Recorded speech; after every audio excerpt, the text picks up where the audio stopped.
Okay, bismillahirrahmanirrahim. Assalamualaikum warahmatullahi taala wabarakatuh dan selamat pagi. So, pada hari ini kita akan sambung pembelajaran kita pada hari ini berkenaan dengan bab 5, okay, iaitu bab air dan larutan. So, pada kelas Ahad lepas kita telah pun membincangkan berkenaan dengan sistem pertahanan badan manusia dalam bab 4, iaitu bab kesihatan manusia. Okay, di mana kita telah pun mempelajari tentang beberapa peringkat sistem pertahanan manusia, iaitu barisan pertama, barisan kedua dan juga barisan ketiga, dan dipanggil juga sebagai mekanisme pertahanan yang tidak spesifik bagi barisan pertama dan juga kedua, dan mekanisme pertahanan yang spesifik bagi barisan pertahanan yang ketiga. Okay, di mana yang bahagian ketiga itu melibatkan proses penghasilan apa yang dipanggil sebagai antibody. Okay, kemudian kita telah pun tengok berkenaan dengan vaksinasi ataupun imunisasi, di mana kita memberikan kepada seseorang individu itu antigen yang telah pun dilemahkan ataupun yang telah pun dimatikan, okay, ke dalam badan seseorang individu untuk merangsang sistem pertahanan badan beliau untuk menghasilkan antibody yang spesifik terhadap antigen tersebut. Okay, di mana kita telah mempelajari bahawa ada dua jenis sistem keimunan, iaitu sistem keimunan yang aktif dan juga sistem keimunan yang pasif. Okay, dan apakah perbezaan di antara sistem keimunan aktif dan pasif bagi buatan dan juga bagi semula jadi, dan apakah faktor-faktor yang mempengaruhi keimunan badan seseorang individu. Okay, so hari ini kita melihat kepada bab 5, okay, iaitu bab air dan larutan. So, dalam bab ini kita akan mempelajari lebih lanjut berkenaan dengan air, iaitu asas kepada seluruh ekosistem dunia ini. Okey, dan juga komposisi asas dalam badan manusia serta haiwan-haiwan yang lain beserta organisma dan juga mikroorganisma yang lain. Okey, so untuk yang permulaan kita tengok pada sifat fizik air. Okey, so seperti mana yang kamu maklum, okey, air ini merupakan salah satu unsur yang sangat penting, okay, yang digunakan oleh setiap hidupan yang hidup. Okey, so tanpa air semua hidupan tidak dapat hidup. Okey, kenapa? Kerana lebih kurang 70% permukaan bumi ini dilitupi oleh air. Okey, so air ini dia ada banyak ciri-ciri yang unik. Okey, so secara asasnya air ini kalau kita tengok dekat bahagian di sumber-sumber yang luar macam sungai, laut dan sebagainya, okey, mereka ini merupakan jenis campuran antara air dan juga bahan-bahan yang asing. Okey, tapi kalau kita tengok kepada sifat air yang tulen, okey, iaitu air sahaja tanpa mengandungi sebarang benda asing. So air yang tulen ini antara sifat fizikalnya ialah, pertama ialah dia tidak mempunyai sebarang bau. Okey, yang kedua tiada warna, yang ketiga tiada rasa, dan selalunya wujud pada cecair pada suhu bilik. So ini adalah antara sifat-sifat air yang tulen, iaitu tiada warna, tiada rasa, tiada bau dan juga wujud sebagai cecair pada suhu bilik. Okey, so antara beberapa sifat fizik bagi air tulen, okey, pertama kita tengok kepada takat didihnya. Okey, air yang tulen takat didihnya mestilah mencapai maksimum 100 darjah Celsius. Okey, itu ialah ciri yang pertama, iaitu takat didih mesti 100 darjah Celsius. Okey, untuk takat beku bagi air tulen ialah 0 darjah Celsius. Okey, mesti 0 darjah Celsius, tak kurang daripada 0 darjah Celsius. Okey, dan selalunya tiada warna. Okey, dan ketumpatan bagi air tulen ialah sebanyak 1 gram per sentimeter padu. Okey, so ini adalah antara ciri-ciri air tulen. Okey, dan untuk setiap tak kisahlah pepejal ke cecair ataupun gas, selalunya kita ada satu daya yang dipanggil sebagai daya lekitan dan juga daya lekatan. Okey, so bila kita kata daya lekitan, so daya lekitan ialah daya tarikan antara molekul yang sama. Okey, contohnya ini molekul air, ini molekul air. So daya tarikan antara molekul air ini akan mewujudkan daya lekitan. Okey, manakala daya lekatan, okey, daya lekatan ialah daya yang wujud ataupun daya tarikan yang wujud antara molekul yang berbeza. Contohnya ini mungkin molekul air, ini mungkin kita kata permukaan, contoh kayu. Okey, so bila air bertemu dengan kayu, dia akan mewujudkan satu daya tarikan dipanggil sebagai daya lekatan. Okey. So untuk air, okey. So air ini dia ada satu sifat lain yang dipanggil sebagai tegangan permukaan. Okey. So air ini mempunyai tegangan permukaan yang tinggi. Okey. So orang putih panggil surface tension. Okey, tegangan permukaan. So, apa yang berlaku bila dikatakan air ini mempunyai tegangan permukaan yang tinggi, maka daya lekitan, okay, daya lekitan iaitu daya tarikan di antara molekul-molekul air ini sangat-sangat tinggi. Sehingga dia mewujudkan satu curve, okay, di permukaan air. Okay, so dekat permukaan air ini disebabkan daya lekitan antara molekul-molekul air ini sangat tinggi, maka dia mewujudkan satu tegangan permukaan yang tinggi, di mana tegangan permukaan yang tinggi ini menjadi satu kelebihan kepada sejenis serangga yang dipanggil sebagai ayak-ayak air. Okey, atau bagai-bagai water strider. Okey, di mana ayak-ayak ini dia boleh berjalan ataupun bergerak atas permukaan air disebabkan wujudnya tegangan permukaan air yang tinggi. Kan, disebabkan oleh daya lekitan yang tinggi antara molekul-molekul air. Okey. Dan kita juga ada satu fenomena, satu proses dipanggil sebagai proses tindakan kapilari. Okey. Kalau kita rujuk balik kepada tumbuh-tumbuhan, okey, di mana kamu akan belajar tentang sistem pengangkutan tumbuhan dalam tingkatan 3 nanti. Okey. So, ada satu tindakan dipanggil sebagai tindakan kapilari. So, tindakan kapilari ialah satu tindakan yang di mana air, okey, ditarik daripada akar untuk disalurkan ataupun disampaikan ke seluruh bahagian tumbuhan tersebut. Okey.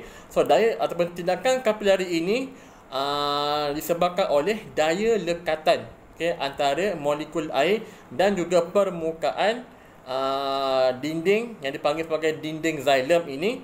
Okay, so daya lekatan antara dinding xilem dan juga molekul air ini membolehkan tindakan kapilari ini berlaku, di mana air ini boleh disalurkan daripada bawah pergi ke atas. Okay, so inilah antara sifat-sifat air yang tulen. Okay, dan kamu pun telah maklum masa sekitar 1 tahun lepas berkenaan dengan perubahan jirim. Okay, di mana air juga merupakan salah satu unsur yang boleh berubah bentuknya bergantung kepada suhu. Okay, so dalam bentuk pepejal, air dipanggil sebagai ais. Okay, so pada takat beku 0 darjah Celsius, air akan mula membeku menjadi ketulan ais. Okay, dipanggil sebagai proses pembekuan. Okay, so daripada ketulan-ketulan ais, okay, dia akan, apabila suhu bertambah, dia akan mencair semula menjadi cecair, iaitu air. Okey. Dan jika suhu bertambah lagi, cecair akan mengalami proses penyejatan ataupun pendidihan, di mana cecair akan berubah menjadi wap-wap air. Okey. Dan wap-wap air jika kehilangan tenaga haba, bila suhu berkurangan, dia akan kembali semula kepada bentuk air dalam proses kondensasi. Okey. Dan untuk makluman, air ini, kalau kamu ingat balik tahun lepas, kita ada membincangkan mengenai campuran versus sebatian. Okey. So, bila kita tengok kepada molekul air, okey, air ini terdiri daripada 2 unsur, iaitu unsur hidrogen dan juga unsur oksigen. Okey, di mana dia memerlukan satu unsur oksigen ataupun satu atom oksigen untuk bertindak balas secara kimia dengan 2 atom hidrogen menghasilkan satu molekul air, H2O. Okey, so air ini bila berlakunya tindak balas antara hidrogen dan juga oksigen, maka kita boleh katakan bahawa air ini merupakan suatu sebatian. Sebab apa? Sebab dia wujud disebabkan oleh tindak balas kimia. Okey. So, ini dipanggil sebagai sebatian. So, air merupakan satu sebatian dan bukannya campuran. Okey. Dan kita boleh pisahkan molekul-molekul air ini, okey, kepada unsur asasnya, iaitu unsur hidrogen dan juga unsur oksigen dengan menggunakan satu proses dipanggil sebagai elektrolisis. Okay. So, perkataan elektrolisis iaitu pemisahan menggunakan tenaga elektrik. Okey. So, bila kita set upkan satu liter yang ringkas, di mana liter itu ada anod dan juga katod. So anod ini ialah elektrod yang bercas positif. Okey, manakala katod ialah elektrod yang bercas negatif. Okey, so bila kita settingkan satu simple punya liter, ada bateri dan juga wayar serta elektrod positif anod dan juga elektrod positif katod, kita boleh menggunakan karbon sebagai elektrod sebab dia merupakan konduktor elektrik yang agak baik. Okey, so bila kita alirkan arus elektrik di elektrod ini, apa yang berlaku ialah komponen iaitu unsur-unsur yang membentuk molekul air ini akan terpisah, okey, menjadi bentuk ion. Okey, ion hidrogen dan juga ion oksigen. So ion oksida. Okey, so hidrogen dia merupakan ion yang positif. Kalau kamu ingat balik tahun lepas tentang jadual berkala. Okey, so hidrogen merupakan ion yang positif. So dia akan tertarik ke arah katod iaitu elektrod negatif. Okey, ingat positif akan sentiasa tertarik ke arah negatif. Manakala ion oksida yang selalunya bercas negatif akan tertarik ke arah elektrod positif iaitu anod. Okey, so inilah cara bagaimana kita boleh memisahkan molekul air kembali semula kepada unsur hidrogen dan juga oksigen. Okey, menggunakan kaedah elektrolisis, dan jika kita kumpulkan kedua-dua gas ini di elektrod anod dan juga katod, di mana kita maklum dekat anod akan terkumpulnya gas-gas yang negatif iaitu gas oksigen, dan di katod akan terkumpulnya gas-gas positif iaitu gas hidrogen. Untuk menguji kehadiran gas tersebut, bagi gas oksigen kita boleh menguji kehadirannya dengan menggunakan kayu api berbara, di mana apabila bertindak balas dengan oksigen, kayu api berbara akan bertindak balas untuk menghasilkan nyalaan api. Okey, manakala untuk menguji kehadiran gas hidrogen pada elektrod katod, kita boleh menggunakan kayu uji menyala. Okey, so, bila kayu uji menyala dimasukkan dalam tabung uji yang mengandungi gas hidrogen tadi, dia akan terpadam dan akan menghasilkan letupan kecil berbunyi pop. Okey, so ini cara bagaimana kita nak menguji kehadiran oksigen dan juga kehadiran hidrogen. Okey, dan selain daripada itu juga kita tengok berkenaan dengan kesan benda asing terhadap takat lebur dan juga takat didih air. So tadi kita maklum air yang tulen pada dasarnya dia mempunyai takat didih sebanyak 100 darjah Celsius dan juga takat beku dan juga takat lebur sebanyak 0 darjah Celsius. Okey, so jika kita masukkan benda asing, kita gabungkan benda asing, let's say lah kita didihkan air, okey, dan kita masukkan garam dalam air tersebut. So garam merupakan satu benda asing. Kita kacau. Okey, dan jika kita letakkan pada termometer dalam air tersebut, kita akan dapati takat didih air yang tadi yang telah bercampur dengan garam tadi akan melebihi takat didih air tulen. Okey, kalau takat didih air tulen ialah 100 darjah Celsius, bila kita campurkan benda asing dalam air yang tulen tadi, contohnya macam garam tadi, takat didih akan meningkat. Okey, tapi bukan meningkat secara mendadak, meningkat sedikit, mungkin 101, 102, 103, okey. Dia sikit peningkatan tapi tak terlalu drastik. So benda asing bila dicampurkan dalam air, dia akan meningkatkan takat didih air. Okey, menyebabkan air ini dia lebih panas, okey, daripada air yang tulen. Right? Manakala untuk takat lebur pula, okey, bila kita letakkan sesuatu pada ais, ketulan-ketulan ais. Okey, contoh saya ambil sini ialah garam juga. Okey. So garam kita taburkan, okey, ambil garam kasar ke apa, taburkan dekat ais. Okey, jika kita cek balik suhu ais tersebut, kita akan dapati suhunya akan mula berkurangan, iaitu lebih rendah daripada takat leburnya. Okey, so takat lebur ais ialah 0 darjah Celsius, sama dengan takat beku ais. Okey, so bila kita letakkan benda asing, takat lebur ais ini akan menurun. Mungkin negatif 0.5, mungkin negatif 1, mungkin negatif 2 darjah Celsius. So bila takat lebur ais menurun, bererti ketulan ais tadi akan lambat cair. Okey, So benda ni banyak berlaku ataupun banyak kita tengok. Mungkin zaman kamu saya tak pastilah.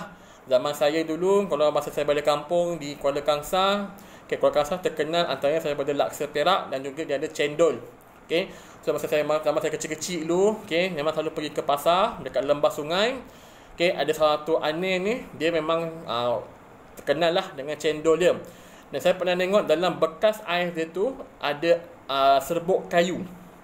So dia taburkan serbuk kayu tu pada bongkar-bongkar ais dia. Sebelum dia grind, dia akan basuh dulu lah. Tapi dia letakkan serbuk kayu. Saya pada first time tak faham kenapa dia letak serbuk kayu. Tapi lepas lama bila dah belajar tentang kehadiran benda asing, baru saya faham bahawa diletakkannya serbuk kayu tadi untuk mengurangkan takat lebur ais tadi. Berarti untuk mengelakkan ais ini lambat cair. So benda asing tidak sahaja limited kepada garam, pasir, apa sahaja benda asing. Even Milo pun boleh kita katakan satu benda yang asing. So apa sahaja benda asing boleh mengubah takat lebur dan juga takat didih air. So takat didih air akan meningkat jika ada benda asing. Takat lebur ais akan mula berkurangan jika adanya benda asing. So boleh kita gunakan konsep ini untuk orang kata nak buat aiskrim. Boleh. Kita letak aiskrim Malaysia, letak contohlah Siap Bandung dalam bekas plastik tu, ikat-ikat. Kalau rumah tak ada freezer tapi kita boleh beli ais. Kalau letak satu bekas, beli ais, tabur juga garam. Dan kita goncangkan bekas tersebut. Mungkin dalam setengah jam ke apa, kita akan dapati lama-kelamaan air bandung tadi dalam plastik tadi akan mula membeku. Sebab apa? Sebab bukan sekadar takat lebur saja berkurangan, takat beku pun akan mula berkurangan. Menyebabkan ais tu dia sejuk dia luar biasa. Lebih sejuk daripada takat beku yang asal. So, ini tentang konsep kehadiran benda asing.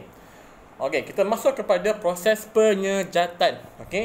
So tadi kita lihat bagaimana cecair ataupun air ini boleh berubah bentuk kepada wap air melalui dua proses, iaitu pendidihan ataupun penyejatan. So bezanya antara pendidihan dan juga penyejatan ialah persegi suhu. Di mana proses pendidihan memerlukan 100 darjah Celsius untuknya bertukar menjadi wap air. Tapi untuk proses penyejatan, dianya berlaku pada sebarang suhu. Dia boleh berlaku pada sebarang suhu. Dan beza yang kedua ialah proses pendidihan akan melibatkan keseluruhan permukaan air.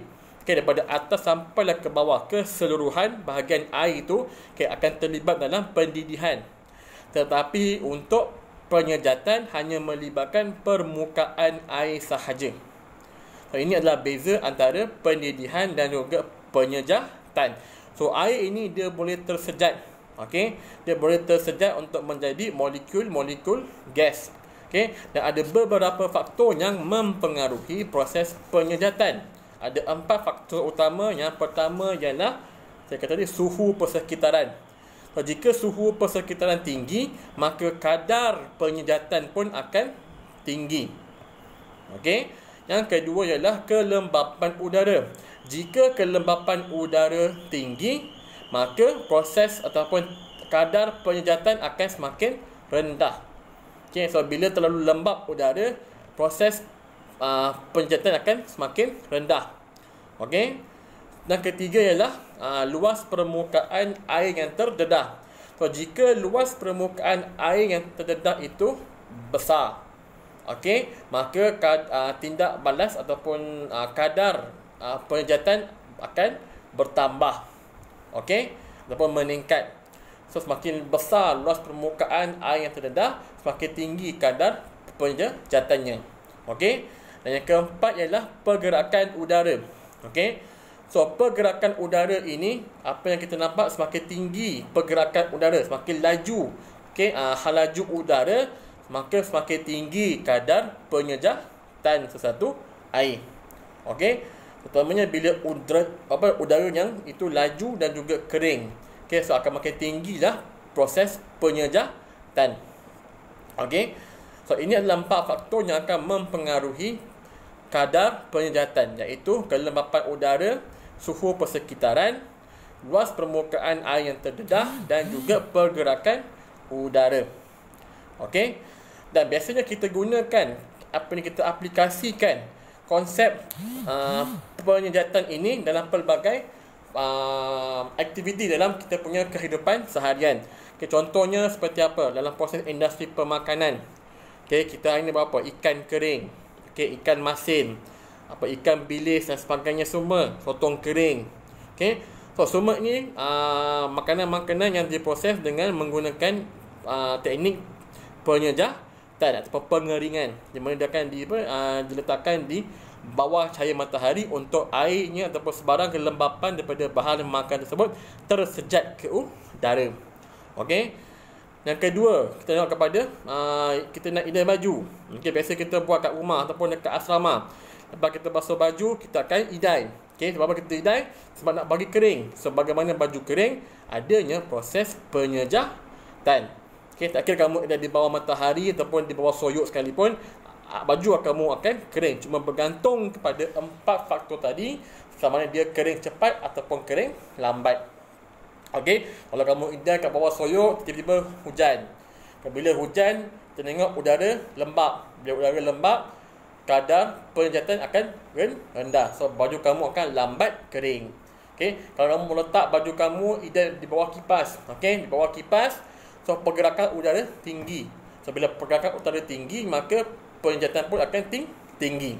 Okey. Dan ketiga apa kita tengok? Proses pembuatan garam.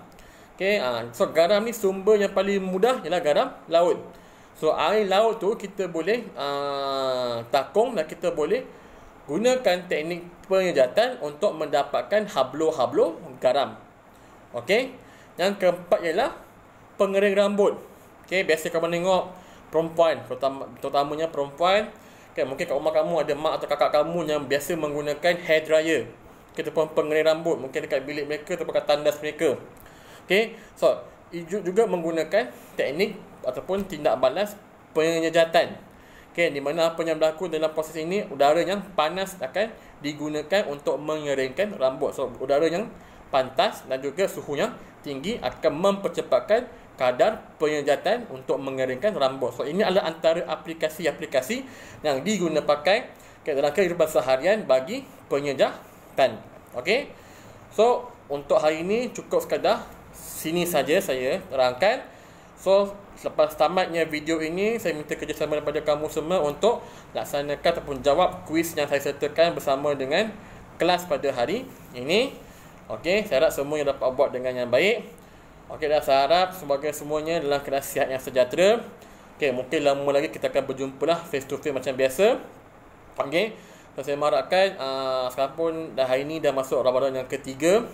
Okey, so saya mengharapkan supaya semuanya berpuasa dengan baik. Okey, bangun sahur, okey, semayang dan sebagainya. Okey, saya tengok dalam grup Tahfiz 2, okey, Ustaz Raden ada galakkan buat tadarus Al-Quran. Okey. Saya tengok dalam grup tu, okey, setiap seorang dah ada dia punya juzuk-juzuk yang telah pun ditetapkan. Okey. So saya harapkan semuanya istiqamah, okey, rajin-rajinkan membaca Quran, okey, untuk tadarus Al-Quran di bulan Ramadan dan juga untuk menghafal apa yang kamu dah buat sebelum ni. Okey. So jadi seorang hafiz yang baik. Okey. Jangan cakap mak ayah kat rumah, jangan cakap mak ayah kat rumah. Tolong mak ayah kat rumah tu buat kerja rumah dan sebagainya, jangan asyik main game saja. Okey, kurangkan aktiviti game tu. Okey, banyakkan menelaah. Okey, bagi-bagikan masa dengan baik. Okey. Sekian, terima kasih. Assalamualaikum warahmatullahi wabarakatuh.